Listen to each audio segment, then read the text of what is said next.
between the opposite of what you were talking about, which is meaning, and music, and aesthetics, and mood.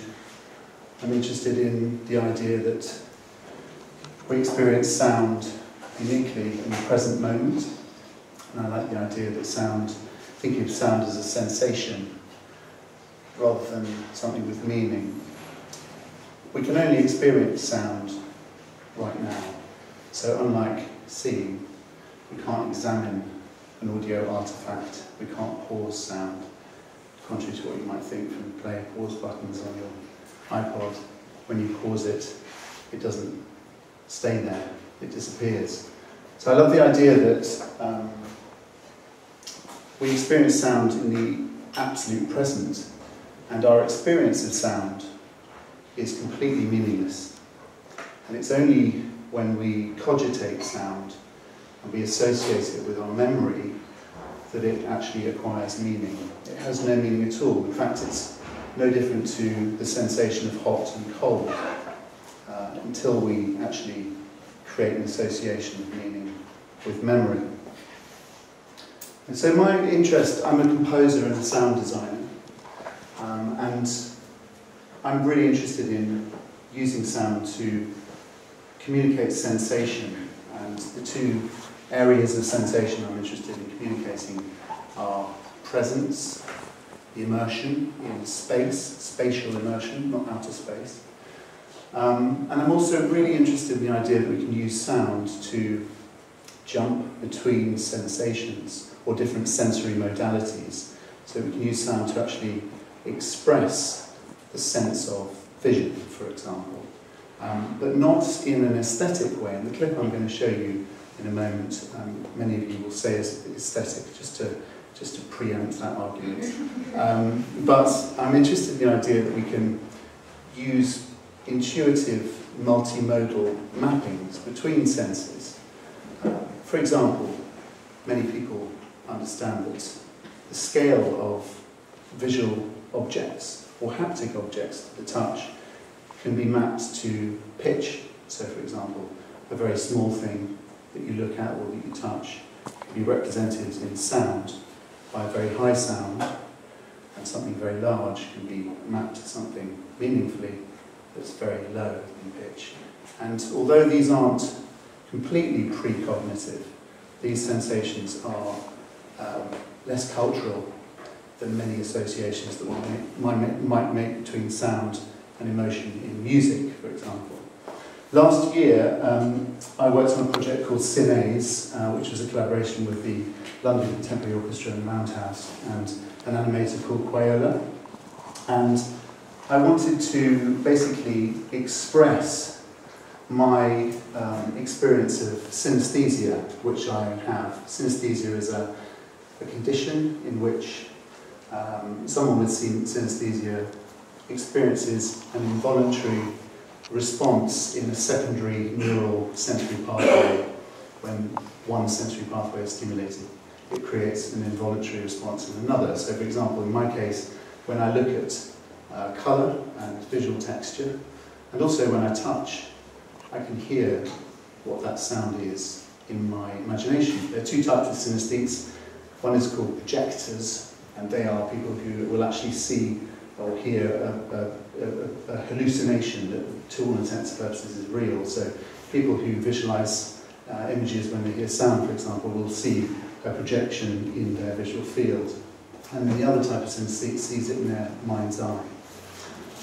So this project Cines involved going through the world around me and Pinterest, among other resources, and identifying thousands of images which I can hear, and then dividing them into a sort of taxonomy of types of things which give me an oral sensation, and trying to work out what categories they might fit into.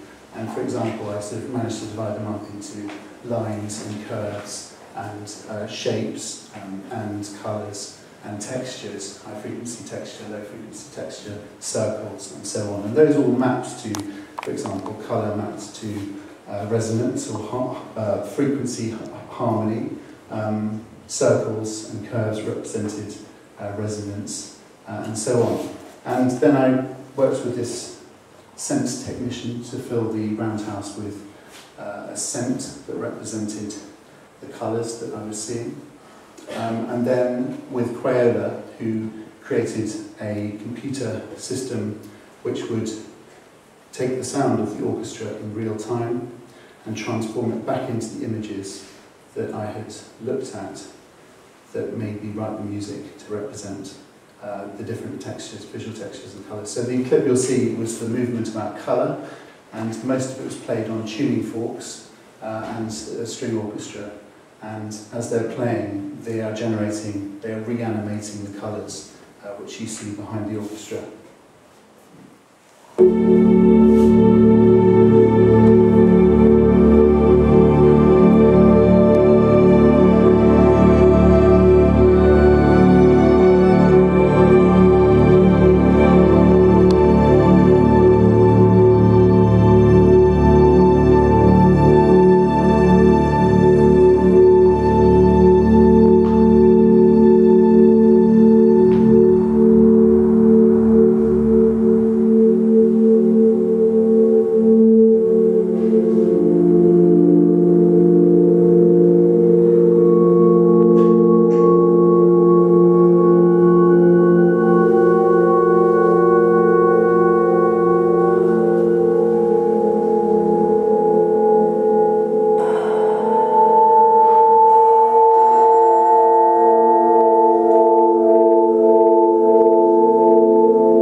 Just a short clip. Oops. And the lights turned on. So, I can't seem to pause the next clip. So, slightly changing the subject, but I've learned from our first speaker that that's allowed. But it's related. About 5 years ago, I experienced something which messed up my senses, and it's something which a lot of people I know who deal with sensation in their work have experienced, a sort of tipping point at which some level of trauma, or perhaps a serious infection or head injury can cause a very rapid change in cognition. And this is actually what brought Lottie and I together. And thankfully, it's one of the best things to come out of the experience. But I experienced the onset of a balance disorder. One morning I woke up and I no longer could balance. And I made a radio program about it for Radio 3, which I'm going to play you a 5-minute clip of, because I was then presented with the opportunity to try and express not the sensation of colour through my work with sound, but the sensation of losing my balance, which was an embodied physical sensation. So I'm going to play this documentary, and a mutual friend of ours who's here heard this documentary and said, you must play it to Lottie, because there seems to be some similarity in the way that you experience sound predominantly after your respective injuries. So I'll play you the clip first, and then I'll explain a bit more. I can get the mouse up. Cheers.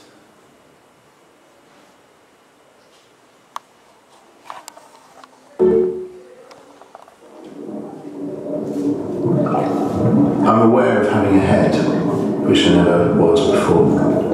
My head feels as though it's in liquid, and it's also surrounded by some vitreous membrane.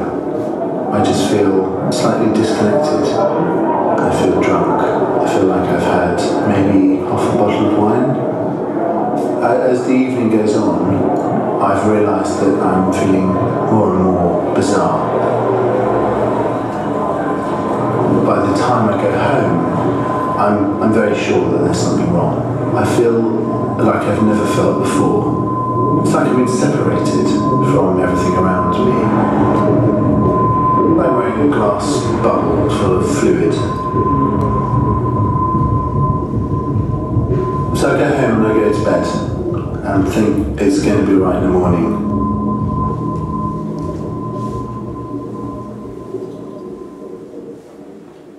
I was working on this audio game. It was an audio-only game in which people were immersed entirely in 3D sound. My tasks were to create three-dimensional landscapes using just sound recordings to construct this game. I'm Paul, Nick's best friend. At the time we were making this game, Papa Sangre, that was a very, very complex game artistically and technologically and in commercial terms. And then to add to that set of complexities. I feel very separated from everything that's going on around me. I can't do certain things. I can't turn around while I'm walking, because if I do, I'll fall over. I can't concentrate very easily. I find it very, very hard. Balance, I can't walk, I can't sleep. The world is shrinking. The world is kind of closing, the walls are looking, and underneath that is a kind of, it's actually really frightening. distress and rage, I think. So your normal sense of balance has four parts to it. Your eyesight, your inner ears, your skin and joints, and that information is relayed to your brain where it's integrated and it's interpreted. You've got lots of templates for how your balance system should work in a particular environment. People get giddy, dizzy, they get vertigo, lose their balance. If either there isn't a template in the brain that fits, or if the brain for some reason can't compare the information it's received with those templates, and that then results in a balance disorder. The one thing that I've read on the internet that's pretty much inevitable hasn't actually happened. I haven't got tinnitus. So tinnitus is a situation where someone hears a sound that doesn't really exist. And they can either hear that sound in one ear, both ears, or very commonly in the middle of the head. And then gradually it began to start, and I've now got it sort of in my right ear all the time. I tuned in my equipment in the studio to try and locate which frequency it was, and it's about 8 kilohertz. I also have a sensitivity to sound as well. This has been the most trying aspect of the whole episode, really, is this hyperacusis. You know, he can't deal with noise in any shape or form, but this is Nick, this is his life. So hyperacusis is a situation where relatively normal sounds are uncomfortable for people, and they find it difficult to communicate and to hear in environments that we would otherwise feel are normal. For example, a restaurant. It can be very difficult for people to cope. As well as finding it difficult to understand what people are saying, I also find what they're saying incredibly painful. The words are just noise, and their mouth parts turn into broken crockery. In Nick's case, he would have been unable to filter out certain background noises so that he could hone in and concentrate specifically on what somebody was saying. The sound that they make is literally like people smashing plates or stabbing shards of glass into my head. It's a bad sound. It feels like it's been badly mixed. It's not a professional job. The more people I'm surrounded by, the more painful it is. The more complicated what they're saying is, the more the sound hurts.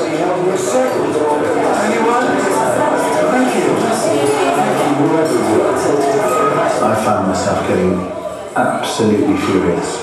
I'm really struggling, and the game is slowing down and everyone's getting angry.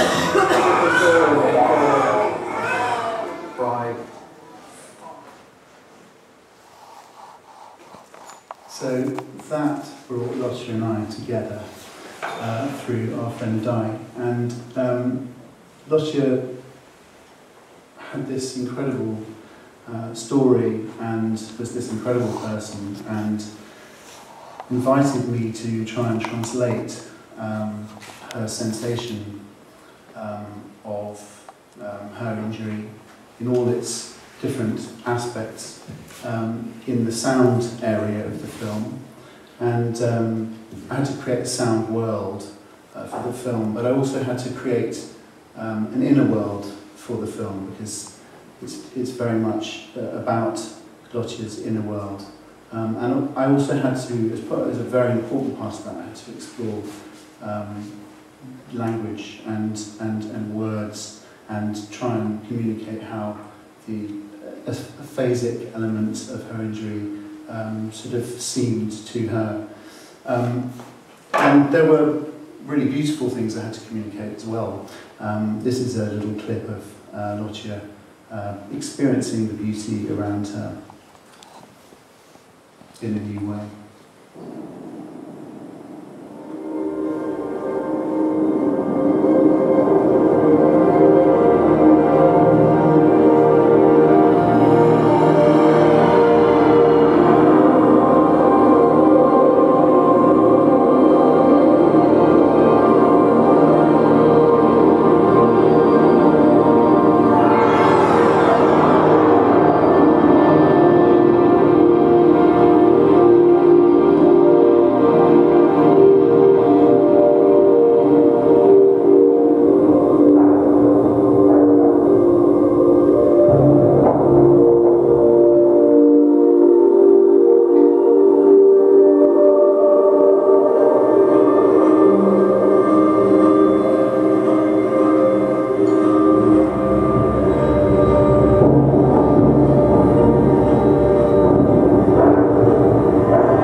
So normally, to communicate intelligibility or to get rid of intelligibility in speech as a sound designer and as a sort of an effects editor, you would do the equivalent to neurosensory hearing loss, which is to filter out the higher frequencies of speech. And if you look at this graph, the consonants in speech are on the right-hand side of the graph, on the grey area, which is lost to this person's hearing, and the vowels are on the left.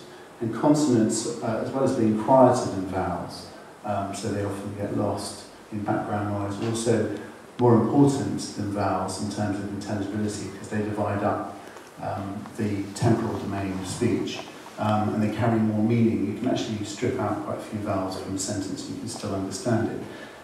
So this would be the normal thing. You would just EQ all the treble out of speech and it would create this sensation of being muffled and you can't understand. But one of the things I wanted to do was explore a different way to use speech in the film. And the two clips that, the clip that Lotje showed at the beginning of the evening had a lot of the voice work in it. But Lotje and I basically these are the words that I found. spent quite a long time recording words. I might be able to read them because they're single words. The? If you could do the record really, really, really slowly. Record. Yeah, do that. How many times slower than that? Record. And good.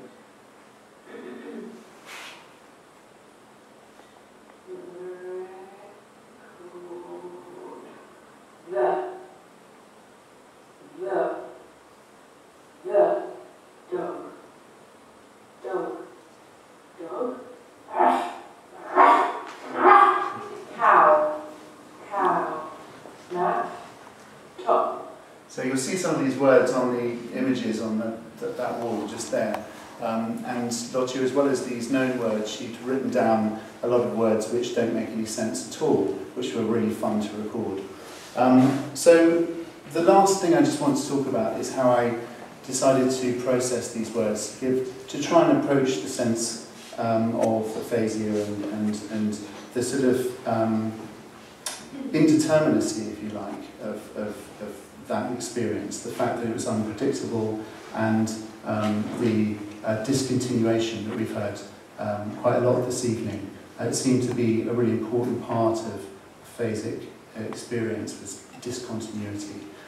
So you may not think that anyone's ever listened to neurons firing, but actually it's common practice for neurosurgeons to connect probes while they're operating on patients to speakers as well as visual displays, because it's easier for humans to detect changes in temporal information, to detect pattern changes using the auditory modality rather than the visual modality. So this is a clip of someone operating on the motor cortex of a patient while moving their leg.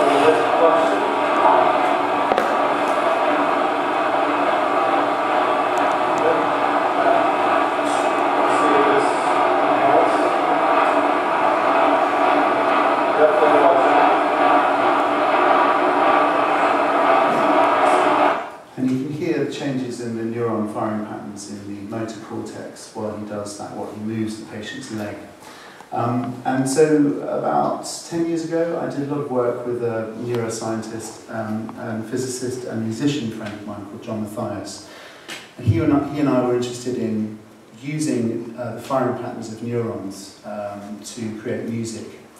We felt that they may be an interesting source for composition rhythmically, because they are an indeterminate system. That's to say they're not predictable in advance, but they are not random. And so we like the idea that there was a certain musicality in the firing pattern. And as you can see, there are these kind of striations. This is 1,000 neurons firing. This is an artificial spiking neural network. And there are 1,000 neurons on the x-axis, and the y-axis is 1 second. And you can see these striations or spikes as displayed on the bottom of amplitude. And those are where the neurons self-synchronize, they're polysynchronous spiking neurons. And that synchronization is, to all intents and purposes, the encoding of information. And so we wanted to exploit these rhythmic patterns and see if they were somehow humanly interesting as music. And so we created a piece of music called Cortical Songs, which wired up a string orchestra with little lights on their music stands, not on their bodies, but on their music stands. And every time one of the LEDs flashed, it represented a firing event of one of 24 software neurons in a 24-neuron artificial cortex that we built. And here the musicians on the score are asked to flip the back of their instrument when the light flashes.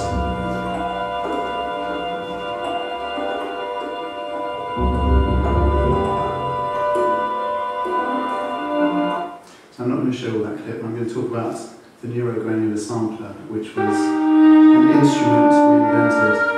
And we wanted to basically take that same idea and create a plug-in that you can pass sound through, and it will granulate the sound in real time according to a spike timing dependent artificial neural network, which is what this is. And you can change different parameters of the neural activity, you can change the action potential between different neurons, and you can also change the window in time that the sampler takes grains of sound from. And so what I decided to do was use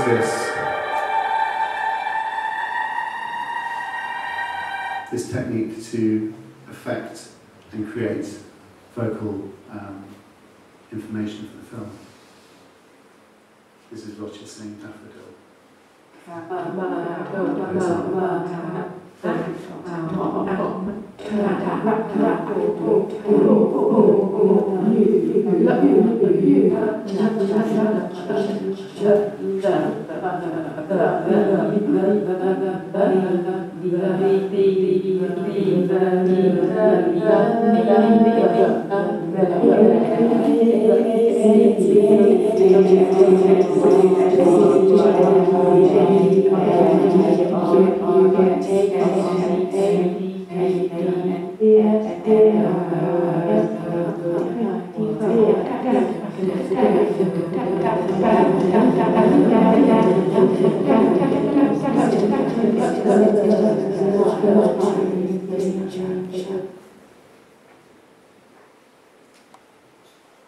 For some reason I can't say the actual word itself. This word. I know you've seen this before. What? Yeah. Actually, A record. Record. Yeah. Exactly. So, for some reason, I can say. You say it again. Record. Record. Record. Record. Record. I can only say it if I don't actually. If I go like that, then I can say the word record, but not.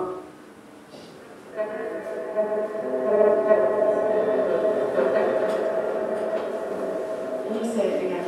Record. Record. Yeah. Record.